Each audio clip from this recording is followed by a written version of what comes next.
ಕೆಲವು ಸಲ ಕಾಲೆಲ್ಲ ಫುಲ್ ಡಾರ್ಕ್ ಆಗಿಬಿಟ್ಟಿರುತ್ತೆ, ಅಥವಾ ಸ್ವಲ್ಪ ಅದು ವ್ಯಾರಿಕೋಸ್ ವೇನ್ಸ್ ಅಂತ ಕೇಳಿದ್ದೀರಾ, ಅದು ರಕ್ತ ಚಲನೆ ಸಂಚಾರ ಕರೆಕ್ಟಾಗಿ ಇಲ್ಲದೆ ಇದ್ದರೆ there is a tortuous of the vein ಅಂತ ಹೇಳ್ತೀವಿ.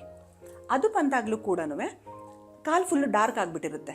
ಅಲ್ಲಿ ಚರ್ಮ ರೋಗ ಅಲ್ಲ, ಬಟ್ ರಕ್ತದ ಚಲನೆ ಹೆಚ್ಚು ಕಡಿಮೆ ಆಗಿ ಬಂದಿರತಕ್ಕಂತಹ ಒಂದು ತೊಂದರೆ. ಹೌದು, ಅದಕ್ಕೂ ಕೂಡ ನಮ್ಮಲ್ಲಿ ತುಂಬ ಚೆನ್ನಾಗಿದೆ ಚಿಕಿತ್ಸೆ. ಅಂದರೆ ಇದನ್ನು ನಾವು ವಾತರಕ್ತ ಅಂತ ಕರಿತೀವಿ. ವಾತದ ಒಂದು ಸಂಚಲನೆ ಏರುಪೇರಾಗಿ ರಕ್ತ ಕರೆಕ್ಟಾಗಿ ಸಂಚಾರವಾಗದೇ ಇದ್ದಾಗ ವಾತ ರಕ್ತ ರಕ್ತ ದೂಷಿತವಾಗೋಗಿರುತ್ತೆ ನೋಡಿ. ಅಲ್ಲೂ ಕೂಡ ಪಿತ್ತಜ ಇನ್ವಾಲ್ವ್ಮೆಂಟ್ ಬಂತು, ಮತ್ತು ವಾತದ ಸಂಚಾರ ಸರಿ ಇಲ್ಲದೇನೆ ಅಲ್ಲಿ ವೇನ್ಸಲ್ಲೆಲ್ಲ ವ್ಯಾಲ್ವ್ಸ್ ಅಂತ ಇರುತ್ತೆ. ಅಂದರೆ ರಕ್ತ ಹೀಗೆ ಹರ್ಕೊಂಡು ಕೆಳಗಡೆ ಬರುವಾಗ ವಾಪಸ್ಸು ರಕ್ತವನ್ನು ಮೇಲ್ಮುಖವಾಗಿ ತಳ್ಳಬೇಕದು, ಅದು ಆಗ್ತಾ ಇರೋದಿಲ್ಲ. ಸೊ ಅಲ್ಲಿ ವಾತದ ಅಡ್ಡಿಯ ಬಂತು ಅಂತ ಹೇಳ್ತೀವಿ ನಾವು. ಅದರಿಂದಾಗಿ ಬಂದಿರತಕ್ಕಂತಹ ತೊಂದರೆಗಳಿಗೂ ಕೂಡ ಆಯುರ್ವೇದದಲ್ಲಿ ಚಿಕಿತ್ಸೆ ತುಂಬ ಚೆನ್ನಾಗಿ ಹೇಳಿದ್ದಾರೆ.